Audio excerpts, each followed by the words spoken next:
The Alpha King bought the bride nobody wanted, then stood shocked when her veil was lifted. Hello everyone. Before we begin today's story, I have a small favor to ask. Please hit subscribe and turn on the notification bell so you never miss our channel's new videos. It's quick, free, and the best way to support us in bringing you more dramatic stories. Your support means the world to us. Where are you watching from? Drop your city or country in the comments below. Thank you very much. Now, let's return to our main character. Alexander Blackthorne had ruled for years with a discipline that left no room for softness. And tonight was no different as he stood beneath the vaulted ceiling of the ceremonial hall where alliances were sealed with signatures, glances, and silence. The air carried the low murmur of judgment, a sound he knew well, because power always invited it. He had come to conclude a requirement, nothing more, a formal purchase that would close a chapter and satisfy the council's demands. Across the marble floor stood the last name on the ledger, the bride nobody wanted, Elena Moore, positioned beneath the pale lanterns with a veil drawn low and hands folded with careful stillness. The whispers followed her like a draft through an open door, remarks about worth and convenience, about how some choices were made simply to finish a process. Alexander did not look at her at first. Kings learned to conserve attention. He signed where instructed, nodded where expected, and accepted the sealed agreement with the same composure he brought to treaties and tariffs, thinking only of efficiency and order. The hall seemed measured in feet and yards of space, every step precise, every pause calculated, and yet something subtle shifted when Elena took a single step forward, not rushed, not hesitant, but grounded, as if the floor recognized her weight. The officiant's voice echoed with tradition, inviting the final gesture, and Alexander lifted his gaze at last, prepared for nothing more than a courteous conclusion. The veil was raised in one smooth motion, no flourish, no drama, just the quiet reveal of a face the room had dismissed without seeing. Time did not stop, but Alexander did. His breath held for a fraction too long as the practiced calm he wore slipped, not from beauty alone, but from recognition he could not name. Elena Moore met his eyes with a steadiness that did not ask or plead, a presence that carried dignity rather than defiance. And in that instant the hall's measurements felt wrong, as if the distance between them had narrowed without a step. The murmurs faded into a hush, not commanded, simply surrendered, and Alexander felt the unfamiliar weight of reconsideration settle where certainty usually lived. He had purchased an obligation, or so he thought, yet what stood before him was not a conclusion, but a beginning he had not planned, a quiet challenge to assumptions made in rooms far from lantern light. He straightened, not to perform authority, but to honor a moment that demanded it, and the decision he made then was not written on parchment. It was carried in his stance, in the way his attention remained where others had already turned away, and as the hall waited for instruction, Alexander Blackthorne realized that the bride nobody wanted had shifted the balance of the night, and perhaps the future, without raising her voice or asking for a thing. The silence that followed did not break on command but thinned slowly, like mist under morning light, and Alexander Blackthorne became acutely aware of how many eyes were measuring his reaction, waiting for a cue that would tell them how to think. He did not give them one. Instead, he shifted his weight and extended his hand toward Elena Moore, not as a performance, but as a deliberate correction to the assumptions hanging in the air. She hesitated only long enough to acknowledge the moment, then placed her hand in his with a calm that surprised even herself, her touch steady, neither timid nor demanding. The officiant resumed the formal words, but they passed unheard by most, because the room had already decided that something had changed. Elena felt it in the way the whispers failed to return, in the way the lantern light seemed less harsh when it caught her profile, and in the way Alexander's attention did not waver, as though she were an inconvenience to be set aside. As they walked the measured distance together, a dozen feet that felt longer than it should have, Elena kept her posture composed, recalling years of learning how to stand quietly while judgments were made for her, and choosing, now, to stand as though she belonged. Alexander noted the difference. With the practiced perception of a ruler who had learned to read rooms and people alike, recognizing that her composure was not rehearsed but earned. When they reached the dais, he paused, turning slightly so that the assembly could see what he saw, not with words, but with the simple act of presence. The council members exchanged glances, some surprised, others thoughtful, and a few clearly unsettled by the absence of the outcome they had predicted. Elena sensed the scrutiny and met it without flinching, her gaze level, her breathing even, the memory of being overlooked giving way to a steadier truth that she did not need permission to exist fully in the space she occupied. Alexander spoke then, his voice low and controlled, not raised for effect, but clear enough to carry across the hall, stating that the ceremony would proceed as bound by law and honor, and that his chosen bride would be treated with the respect due to her position. There was no flourish, no reprimand, just an assertion that closed the door on mockery without inviting debate. As they moved onward, attendants stepped forward, offering the customary guidance, but Alexander waved them back, setting a pace that allowed Elena to walk beside him rather than behind. The corridor beyond the hall stretched nearly 30 yards, lined with stone and history, and with each step Elena felt the strange release of not having to disappear.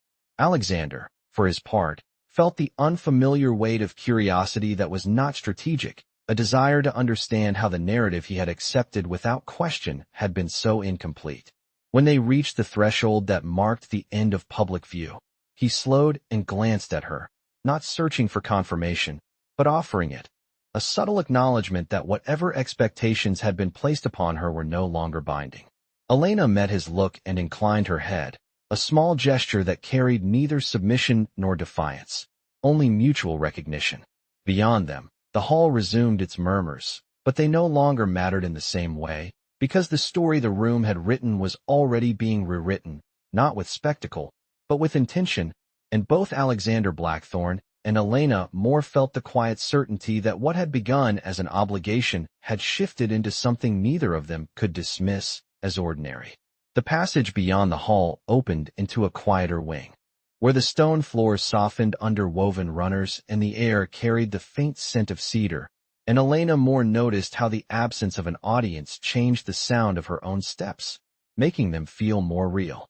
Alexander Blackthorne did not release her hand immediately, not to claim it, but to ensure the transition from public gaze to private space was complete, and when he did let go, the gesture felt intentional rather than abrupt.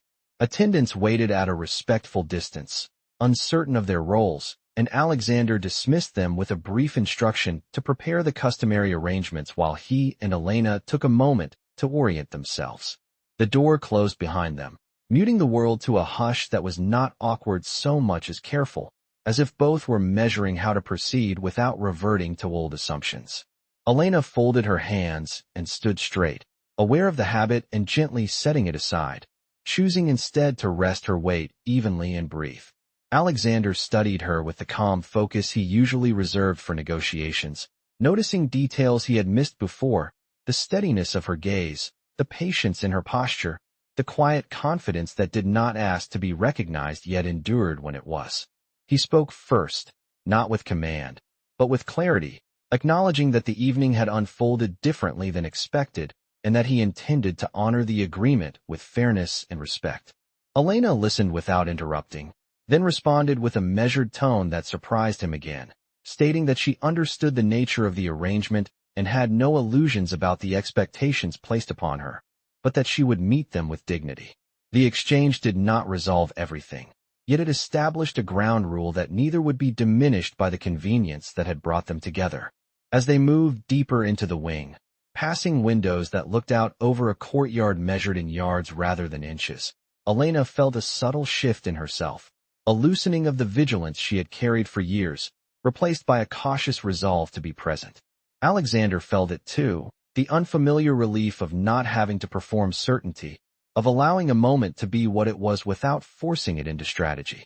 They reached a sitting room furnished with understated elegance, chairs placed at an angle that invited conversation rather than judgment, and Alexander indicated a seat without insisting. Elena chose one and met his eyes across the small table, the distance between them comfortable, not imposed. He asked about her preferences for the immediate arrangements, framing the question as a choice rather than a directive, and she answered honestly, requesting time to settle, and to understand the rhythms of the household before appearances demanded more. Alexander agreed, noting internally how easily her request aligned with his own inclination to move deliberately. Outside, the sounds of preparation continued, measured footsteps and soft voices, but inside the room the pace belonged to them. Elena observed the lines of responsibility etched into Alexander's composure and recognized a man accustomed to carrying weight alone, while Alexander perceived the strength it took to arrive at this moment without bitterness. Neither spoke of destiny or promises. Instead, they acknowledged the present, the practicalities of the next hours, the courtesy of clear communication. When they rose to continue, Alexander opened the door and gestured for Elena to proceed beside him, not ahead and not behind, a simple choice that set a precedent without a speech. As they stepped back into the flow of the evening, both understood that the quiet decisions made here would shape what followed more than any proclamation, and that whatever this union became would be defined by intention rather than assumption. As the evening deepened, the residents settled into a rhythm that felt measured rather than imposed, and Elena more noticed how the sounds softened after nightfall, footsteps becoming deliberate, voices lowered to a respectful cadence. Alexander Blackthorne guided her through the adjoining corridor toward quarters prepared for her use, explaining the layout in clear terms, noting distances and schedules as if offering a map rather than instructions. Elena listened and asked practical questions about daily routines, preferring clarity to assumption, and Alexander answered without impatience, recognizing the value of predictability in unfamiliar spaces. When they reached the threshold of her rooms, he paused and stated that she would have autonomy within the household, that her preferences would be considered, and that no decision affecting her role would be made without her awareness. The words were not extravagant, yet they carried weight because they were offered without condition. Elena acknowledged this with a quiet nod and thanked him, not out of obligation, but because the consideration was real. After Alexander departed to attend remaining formalities, Elena moved through the room, taking stock of details, the placement of furniture, the view from the window that overlooked a courtyard measured in square yards, and the sense of space that invited breathing rather than caution. She removed the ceremonial adornments with care and set them aside, feeling the symbolic shift as clearly as the physical one. Later, when Alexander returned, he did so without announcement, knocking once and waiting for her response, a small courtesy that did not go unnoticed.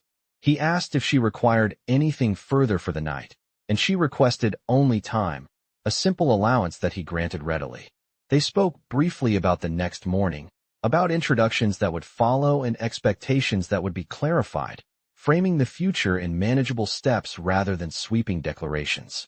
As the hour grew later, they shared a final exchange that acknowledged the strangeness of the day without dramatizing it, agreeing that whatever uncertainties remained would be addressed with honesty. When Alexander left, the door closed gently, and Elena sat for a moment in the quiet, recognizing that the absence of tension felt unfamiliar but welcome. Across the residence, Alexander moved through his own quarters with a similar awareness, reflecting on how easily he had accepted narratives without scrutiny and how swiftly they had unraveled when met with reality. He considered the council's likely reactions and resolved to set boundaries that would protect Elena from speculation, not as a favor, but as a matter of principle. Before retiring, he issued instructions to staff that emphasized respect and discretion, ensuring that any guidance regarding Elena would come directly from him. Nights settled fully, measured in hours rather than moments, and both found rest not in certainty, but in the knowledge that the path forward would be shaped deliberately. By morning, light filtered through the windows in pale bands, and Elena rose with a steadiness she had not felt in years, preparing herself not to endure the day, but to meet it. Alexander greeted the dawn with the same resolve, aware that leadership required adaptation as much as authority. When they met again in the common room, the exchange was brief but aligned, a shared understanding that whatever the world expected of them would be answered on their terms. The residents stirred to life around them, and as the day began, it was clear that the union formed by obligation was evolving into something guided by intention, quiet, deliberate, and unmistakably changed. The morning unfolded with a measured pace that suited the new order taking shape within the residence. and Elena more found herself walking beside Alexander Blackthorne through the central wing as daylight filled the space in clean lines. Staff paused respectfully, not out of fear, but because the tone had been set, and Elena noticed the absence of scrutiny where she had expected it most. Alexander addressed a few practical matters with quiet efficiency, ensuring that introductions were brief and purposeful, never allowing curiosity to linger into speculation. Elena observed how authority could be exercised without spectacle and recognized the intention behind each choice, the way boundaries were drawn before they were tested. Later, they entered a smaller meeting room where members of the council awaited, their expressions guarded, and Alexander took his place with calm assurance, inviting Elena to sit beside him rather than apart. The discussion focused on formal acknowledgments and timelines, measured in days and weeks rather than vague promises, and when questions arose that skirted personal territory, Alexander redirected them to policy and precedent, signaling that certain matters were not open for debate. Elena remained composed, answering only when addressed, and doing so with clarity, her responses concise yet thoughtful, which gradually shifted the room's attention from what she represented to how she conducted herself. When the meeting concluded, there was no overt approval, but there was something quieter, an acceptance born of inevitability rather than persuasion. As they exited, Elena exhaled softly, and Alexander noted the restraint it took to maintain poise under scrutiny, acknowledging it with a brief comment that recognized effort without patronizing it.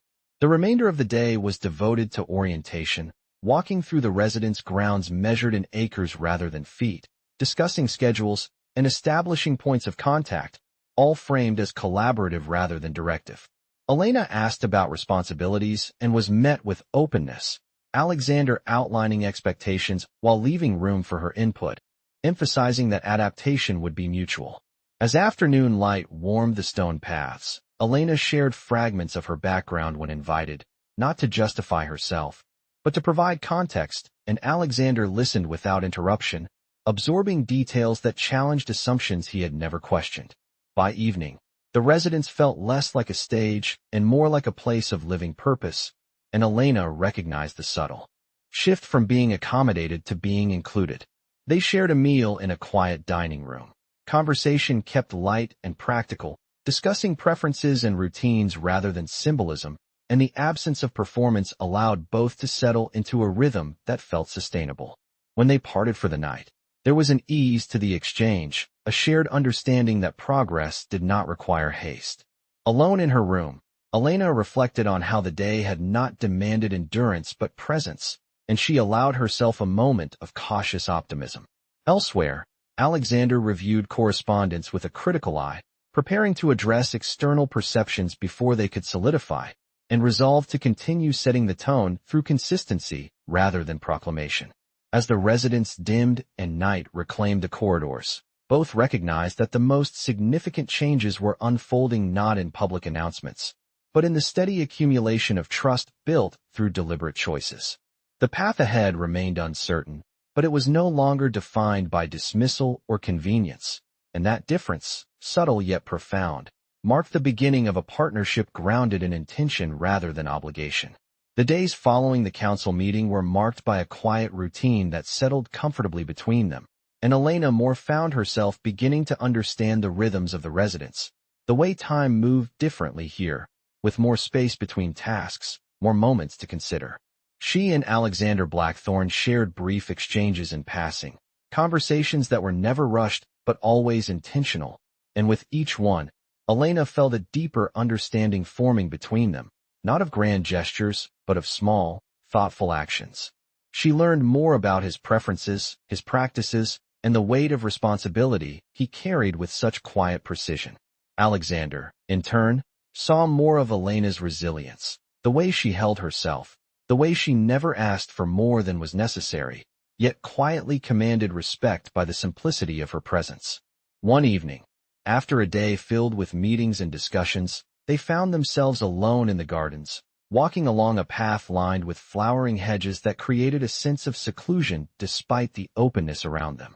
The quiet was almost a relief, a space where words did not need to carry the same weight they did in the hallways or the chambers, where they could simply exist without the expectations of others.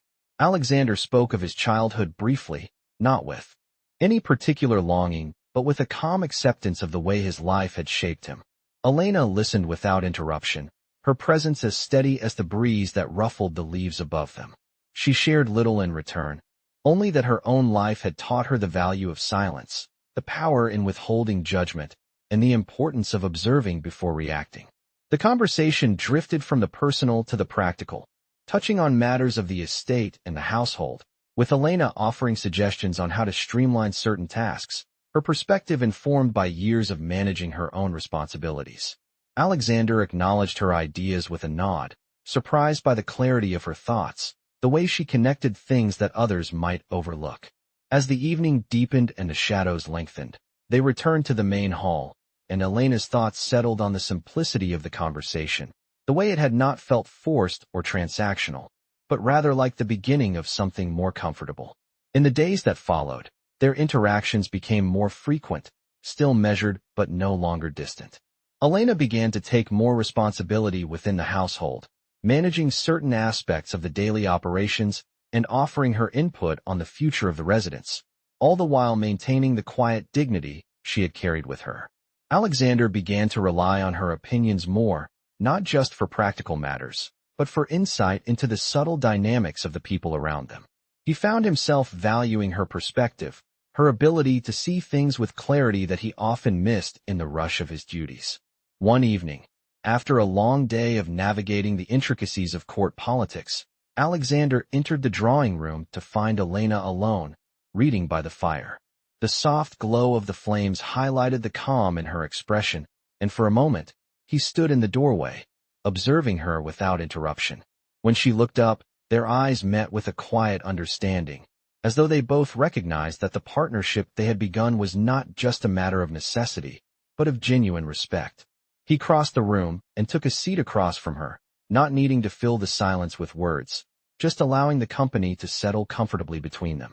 As the fire crackled, Elena spoke softly, offering her thoughts on the current state of the kingdom and how best to approach the upcoming challenges. Alexander listened intently, impressed by the depth of her insight, and for the first time in a long while, he felt the weight of his responsibilities ease, if only for a moment, in the presence of someone who understood the complexities of leadership without demanding the same in return. They did not discuss the future that night, nor did they need to. It was enough to know that the foundation of their partnership had shifted, quietly and without fanfare, into something that held the promise of more than just duty, but of mutual respect and understanding. As the weeks passed, the residents began to settle into a new routine, one that was marked not by grand gestures, but by small, deliberate actions. Elena Moore continued to gain confidence in her role, offering insights into the functioning of the household with a calm clarity that both surprised and impressed Alexander Blackthorne. It was in these moments of practical exchanges, when the weight of titles and expectations slipped away, that Elena felt herself beginning to understand the true nature of their partnership. Alexander, for his part, found himself listening to her more closely, not just as a wife, but as someone whose perspective carried weight in its own right. He admired her quiet strength, the way she navigated the complexities of their world without demanding attention or recognition. Their conversations became more frequent, often beginning with the practical matters of running the estate, but gradually shifting to deeper, more reflective topics.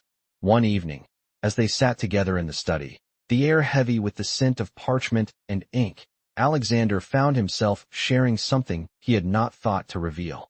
He spoke of the burdens he carried as the Alpha King, the expectations that weighed on him from every corner of his kingdom.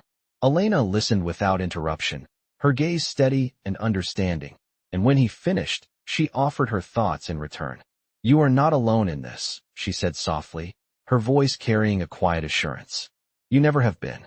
The words hung in the air between them, simple yet profound, and for a moment, the weight of his crown felt lighter, not because it had changed, but because the burden of leadership was shared. In the days that followed, Elena continued to make her mark on the estate, not through grand acts, but through the steady presence she brought to every task.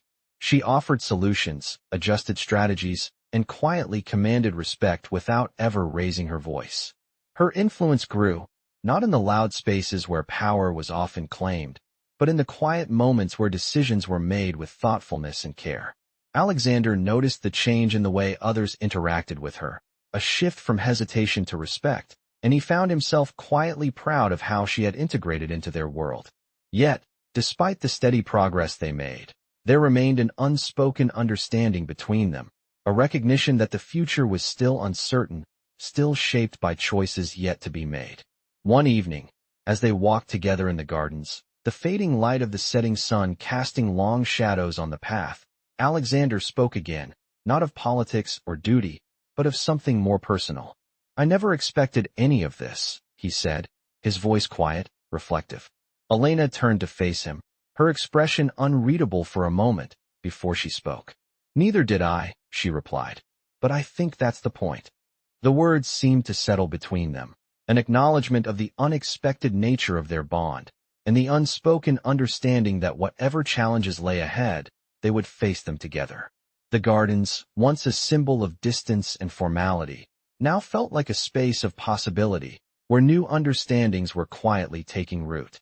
As the days turned into weeks, Elena and Alexander's partnership continued to evolve, not into a perfect union, but into something more resilient, built on mutual respect and quiet trust. They did not need to speak of the future constantly, for it was already taking shape in the small, deliberate choices they made every day, and in the way they moved through their world side by side. The uncertainty of their beginning had given way to something more grounded, and in that quiet certainty, they both found a sense of peace they had not known they were seeking. As the seasons shifted and the days grew longer, the residence took on a rhythm that was no longer unfamiliar, and Elena found herself more at ease with each passing moment. She had become an integral part of the daily workings, her influence quiet but undeniable, shaping the atmosphere of the estate in ways that were both subtle and profound. It was not her presence alone that had made a difference, but the way she had navigated the space between them, between expectations and reality, between duty and desire, without ever demanding more than what was necessary. Alexander Blackthorne continued to observe her with the same quiet attention he had given to everything else in his life, but there was something different now. There was no longer distance between them, no longer the cold space that had existed at the beginning of their union. There was only the understanding that what they had built together was real, even if it was not yet fully defined. They moved through the residence with ease, not as two separate entities, but as partners in a shared purpose, each carrying their responsibilities with a quiet grace. Alexander had long been accustomed to the weight of leadership, but with Elena by his side, he found that it was no longer something he had to shoulder alone. They had begun to share the burden, to navigate the complexities of their world together, with mutual respect and understanding. One afternoon, as they stood on the balcony overlooking the gardens, the sun casting a warm golden light across the landscape, Elena spoke quietly, her voice carrying a weight that had not been present before. "You know," she said, her eyes fixed on the horizon, "I never imagined this would be my life." Alexander turned to look at her, the faintest hint of curiosity in his gaze. "What did you imagine?" he asked, his voice low, but not unkind. Elena hesitated for a moment, as though the answer was something she had not fully processed until now. "I don't know," she replied.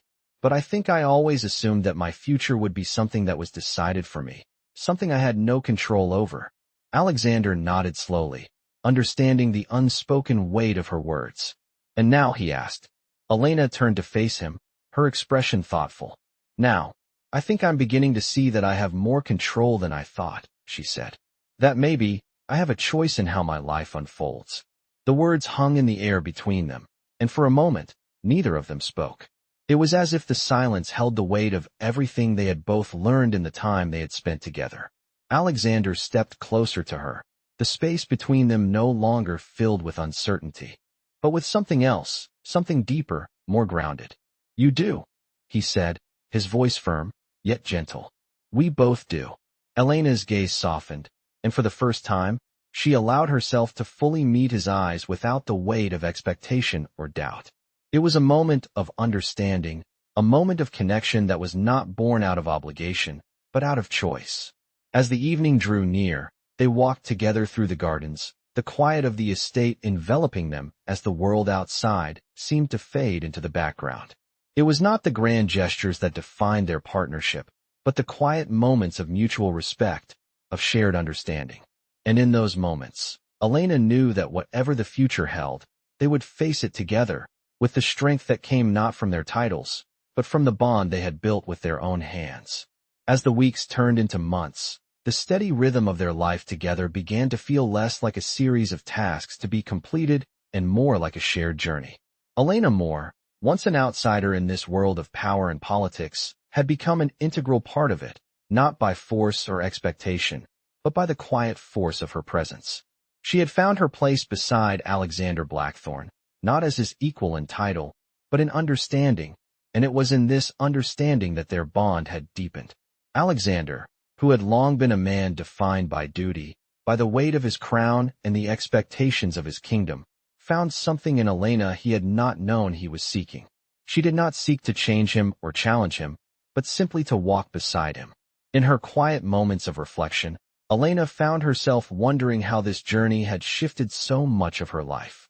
She had come to this place as a woman with little choice, with her fate decided by others. But now, she saw that the choices she had made were hers alone, and the future she was building was one she could shape. One evening, as the sun dipped below the horizon, casting long shadows across the courtyard, Elena stood in the gardens, lost in thought. She had always been someone who preferred the quiet of nature to the noise of court life, and in the solitude of the garden, she felt more herself than she had in years. Alexander joined her, his presence a quiet reassurance, and for a moment, neither spoke. The air was still, save for the soft rustle of leaves in the breeze. When Alexander finally spoke, his voice was low, as if he had been reflecting on his own thoughts as well. "I never imagined I would find peace in a partnership," he said, his gaze fixed on the horizon. Elena turned to face him, her expression thoughtful. "You never imagined it, or you never believed it was possible?" she asked, her tone gentle, but probing. Alexander met her gaze, a flicker of something in his eyes that was rare, a vulnerability that he had learned to conceal. "Perhaps both," he admitted. "But with you, Elena, I've come to see that it's not about finding peace in the absence of conflict. It's about finding peace in the understanding that we don't have to face everything alone." Elena felt a soft smile tug at her lips, and for the first time in a long while, she allowed herself to feel the weight of the moment. "I think I've come to believe the same," she said quietly. "That we are stronger together, not despite our differences, but because of them." They stood together in the fading light, the future before them uncertain, but no longer a burden. The world outside their small bubble continued to turn, with all its chaos and unpredictability, but in this moment, they had something that was steady, something that held them both in place. As the stars began to appear in the night sky, Elena and Alexander stood side by side, their quiet understanding a bond that had been forged not through words, but through time, patience, and the willingness to walk beside each other through whatever came next.